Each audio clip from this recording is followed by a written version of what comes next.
खुदाम यसुम मसीह जो कि हमारी उम्मीद है, उसी के नाम में आपकी सलामती हो। 25 मार्च 2026 को यानी कि तकरीबन 5 दिन पहले पाकिस्तान की वफाकी आईनी अदालत ने फेडरल कॉन्स्टिट्यूशन कोर्ट ने एक फैसला सुनाया जिस पर बड़ी सख्त तनकीद हो रही है, जिस पर बहुत सारे सवाल उठाए जा रहे हैं। और ये फैसला था एक पाकिस्तानी मसीही लड़की के बारे में कि जिसके बारे में उसके वालिदैन का दावा ये था कि उसे अगवा किया गया है और फिर उसे मजबूर करके इस्लाम कबूल करवाया गया और फिर एक मुस्लिम लड़के से उसकी शादी करवा दी गई। तो आज की इस वीडियो में हम इसी मौजू पर बात करेंगे और इस हवाले से हम 4 सवालात पर गौर करेंगे। तो पहला सवाल तो यह है कि यह केस था क्या।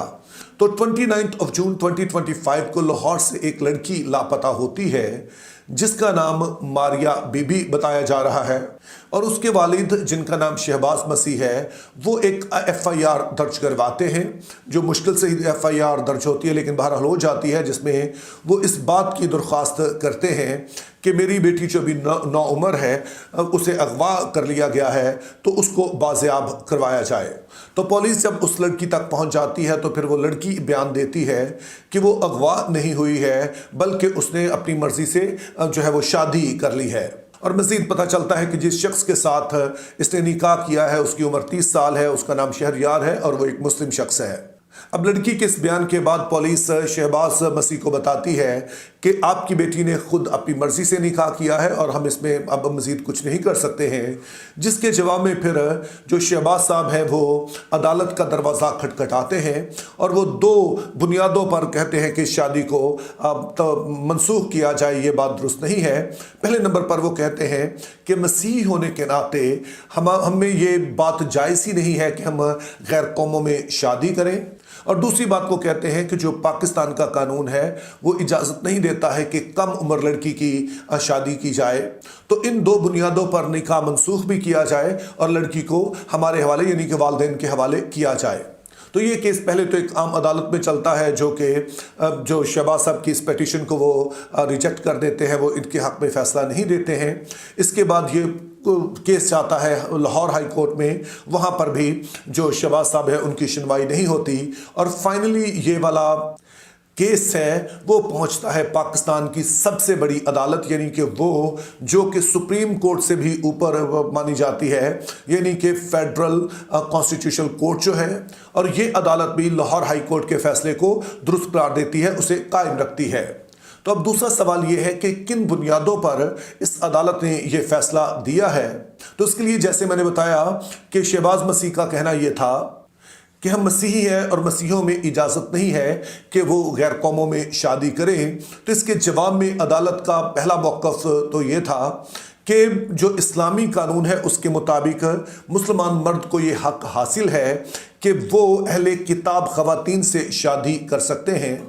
और अहले किताब से यहाँ पर मुराद मसीही और यहूदी जो लड़कियाँ हैं वो हैं, जिसका दूसरा मतलब ये है कि मसीही क्या सोचते हैं, मसीहों की क्या तालीम, इससे फ़र्क नहीं पड़ता है। क्योंकि ये एक इस्लामी मुल्क है तो यहाँ पर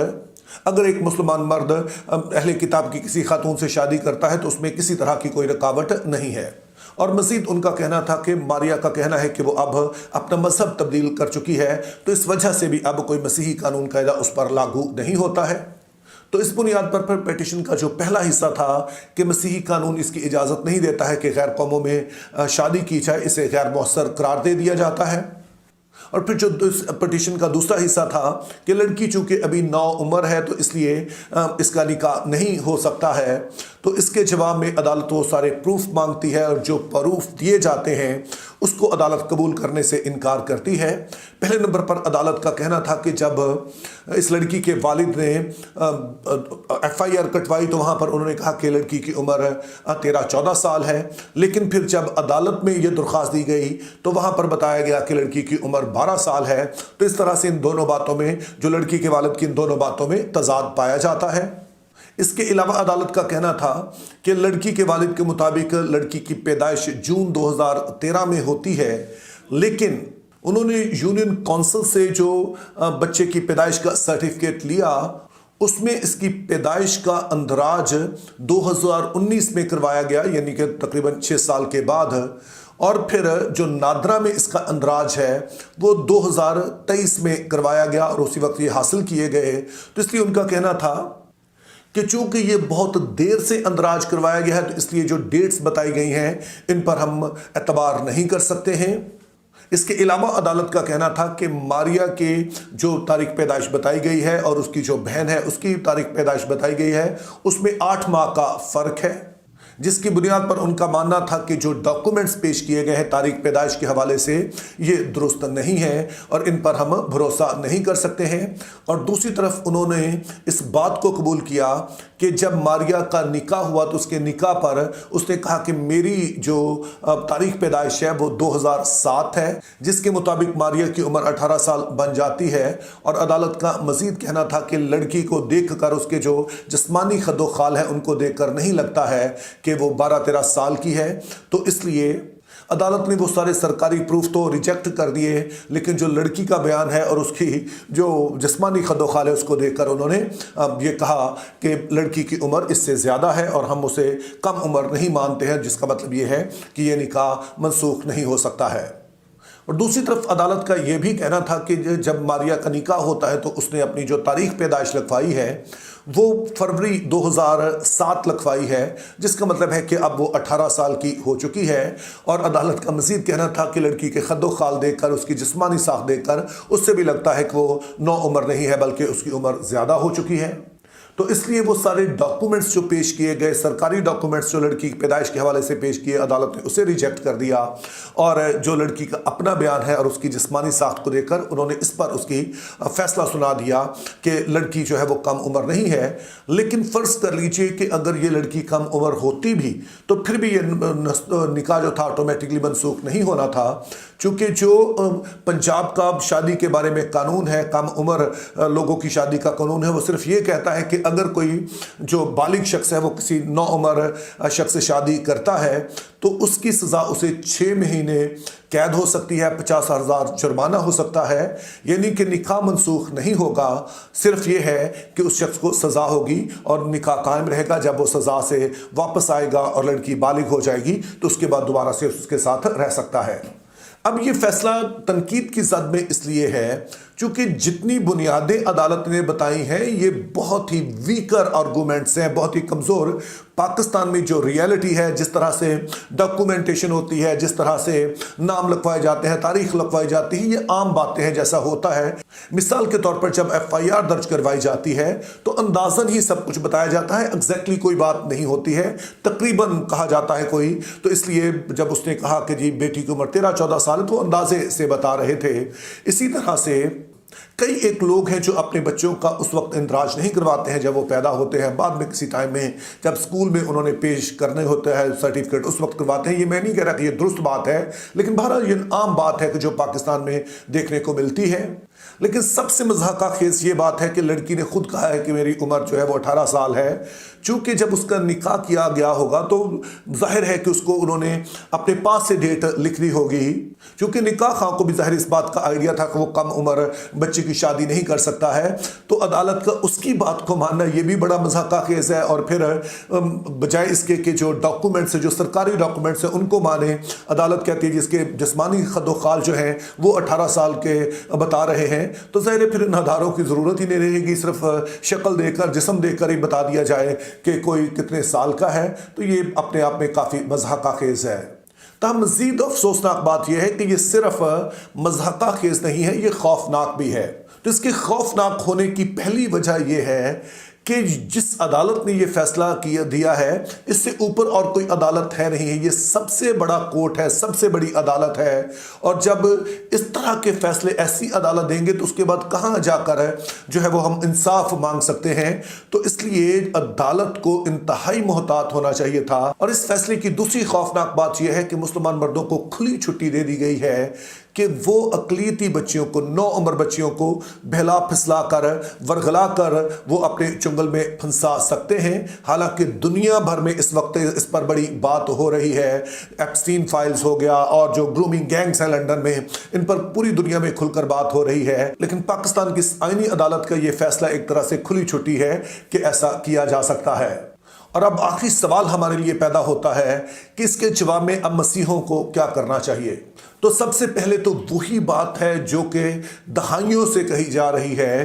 کہ مسیحوں کو ہم آواز ہونا چاہیے، لیکن سوال یہ پیدا ہوتا ہے کہ کس طرح سے ہم آواز ہو سکتے ہیں؟ تو اس کا مطلب صرف یہ نہیں ہے کہ جو سیاسی قیادت ہے، جو مذہبی قیادت ہے، جو ہیومن رائٹس والے ہیں، مختلف لوگ ہیں، صرف وہ مل کر کوئی ایک سیاسی بیان دے دیں، کچھ وہ ایک پریس کانفرنس کر دیں، یہ کافی نہیں ہے۔ اس کے لیے کچھ پریکٹیکل چیز چاہیے، عملی طور پر چیز چاہیے۔ مثال کے طور پر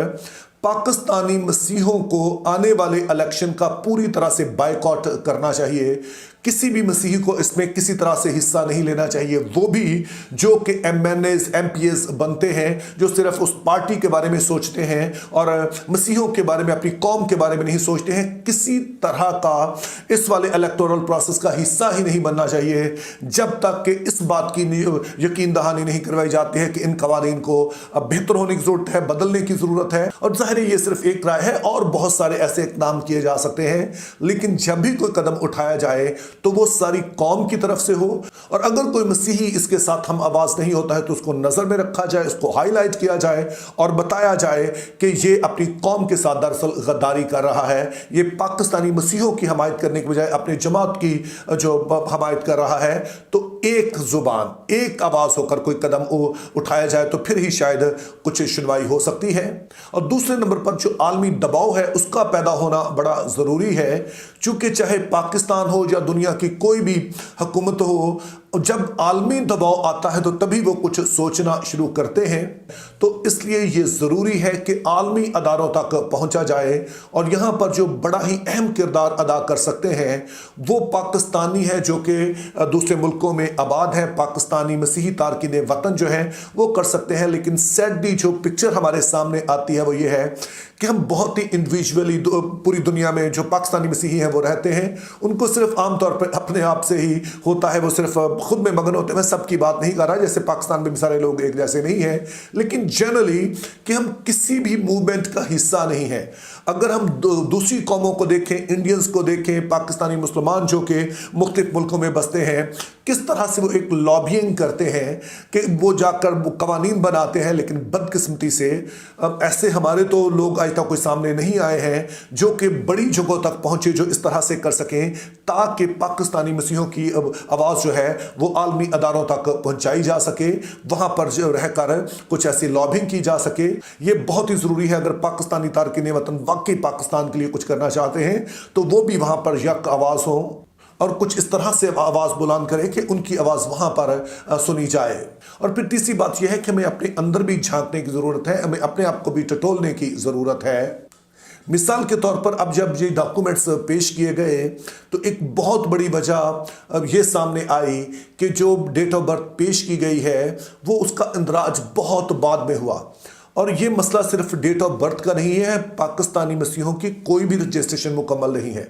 ہمیں یہ آگاہی ہی نہیں ہے کہ ہم نے اپنے آپ کو رجسٹرڈ کروانا ہے۔ جیسا میں نے کہا کہ شاید پھر بھی کوئی بہت زیادہ فرق تو نہیں پڑنا تھا چونکہ پھر بھی کوئی بہانہ ہونا تھا، لیکن ایٹ لیسٹ یہ والا بہانہ نہ بنتا جو ابھی بنا ہے۔ تو یہ ضروری ہے کہ ہماری رجسٹریشنز، ہمارے بچوں کا جو اندراج ہے ہونی چاہیے، ہمارے جو ووٹنگ اندراج ہے اس کا ہونا چاہیے، چونکہ جب اس طرح سے نہیں ہوتا ہے تو پھر ہم بہت سارا نقصان اٹھاتے ہیں۔ اس کے علاوہ جو بھی اس طرح کے کیسز آتے ہیں، ضرور کوئی ادارہ بننا چاہیے کہ جب کوئی بچی ہماری کے ساتھ کچھ ایسا ہوتا ہے تو ضرور اس کا بیک گراؤنڈ معلوم کرے، چونکہ ایسا تو نہیں ہو سکتا کہ ایک دن ماریا بس جا رہی تھی سڑک پہ تو اچانک سے انہوں نے اغوا کر لیا، اس سے پہلے کچھ ہوا ہوگا۔ تو اس بات کا بھی اندازہ لگانا، اس بات کی بھی جانچ کرنا ضروری ہے کہ کس طرح سے یہ شخص جو ہے وہ ماریا تک پہنچا ہے۔ اب یہ میں ماریا کی بات نہیں کر رہا، میں جنرل ایک بات بتا رہا ہوں کہ بہت دفعہ ہوتا یہ ہے کہ کچھ ایسے غیر قوم لوگوں کو ہم اپنا دوست بنا لیتے ہیں، اپنے گھروں میں گھسا لیتے ہیں، ہماری بہنیں بیٹیاں ان کے سامنے آتی ہیں اور ہم فرق کو نہیں سمجھتے ہیں کہ مسیحی ہونے کے ناطے ہمارا اپنا ایک ورلڈ ویو ہے، ہم اپنے طور سے سوچتے ہیں کہ جہاں پہ ہم سمجھتے ہیں کہ ہمارا کوئی دوست ہے تو اس کی بیٹیاں ہماری ہی بیٹیاں ہیں۔ लेकिन दीगर मज़हब का अपना वर्ल्ड व्यू है, वो लाजमी नहीं है कि हमारी तरह से हमारी बेटियों को देखें। तो इसलिए ये बात इंतहाई ज़रूरी है कि हम इस तरह की बातों का भी ख्याल रखें और इस पर ज़रूर कोई तहकीक होनी चाहिए, ज़रूर हमें इसके बारे में संजीदगी से सोचना चाहिए, ताकि जब हमारे पास कुछ रिकॉर्ड होगा, कुछ हमारे पास रिसर्च मौजूद होगी, तो उसकी बुनियाद पर हम कुछ कदम भी उठा सकेंगे। और फाइनली हमें बहुत इस बात की ज़रूरत है कि हम अपने बच्चों को, ना सिर्फ बेटियों को, बेटों को भी मसीही ईमान में मजबूत करें। क्योंकि याद रखिए कि बाकायदा साजिश के तहत ऐसे ड्रामे बनाए जा रहे हैं, ऐसी फिल्में बनाई जा रही हैं कि जिसमें इस बात को एक नॉर्मेलिटी के तौर पर पेश किया जाता है कि अगर कोई मसीही लड़की है, हिंदू लड़की है, तो वो मुसलमान लड़के के साथ शादी कर सकती है। तो ये एक जहन साजी हो रही है, जहन बनाए जा रहे हैं जो ये बच्चियां हैं। तो आपने इस बात का ख्याल रखना है कि आप अपने बच्चों की तरबियत कैसे कर रहे हैं। आपको पता है कि आपके बच्चे क्या कुछ देख रहे हैं, और उनको मसीही ईमान में, मसीह के साथ उनका ताल्लुक मजबूत करना है, और उसके लिए मुख्तलिफ इक़दाम उठाने की ज़रूरत है। मिसाल के तौर पर मैं एक प्रोजेक्ट पर काम कर रहा हूँ बाजी आसिया नासर के साथ मिलकर। बाइबल बेसिक्स के नाम से हम एक 3 महीने का कोर्स करवा रहे हैं, और आइडिया ये है कि हम अपनी जो बेटियां हैं, अपनी बहनें हैं, उनको मसीही ईमान में मजबूत कर सकें, और हमने इसको बड़ा इफेक्टिव पाया है। तो ज़ाहिर है ऐसे और बहुत सारे प्रोग्राम की ज़रूरत है कि जहाँ पर हम इस बात को आगे लेके चल सकें, हम इस बात को आगे बढ़ा सकें कि हमारी जब बेटियाँ मसीही ईमान में मजबूत होंगी, उनकी जड़ें मजबूत होंगी, उनको अपनी शनाख्त का पता होगा, अपनी बाउंड्रीज का पता होगा, तो इस तरह के कई हादसा से हम बच सकते हैं। Think biblically, live purposefully, have a very good day.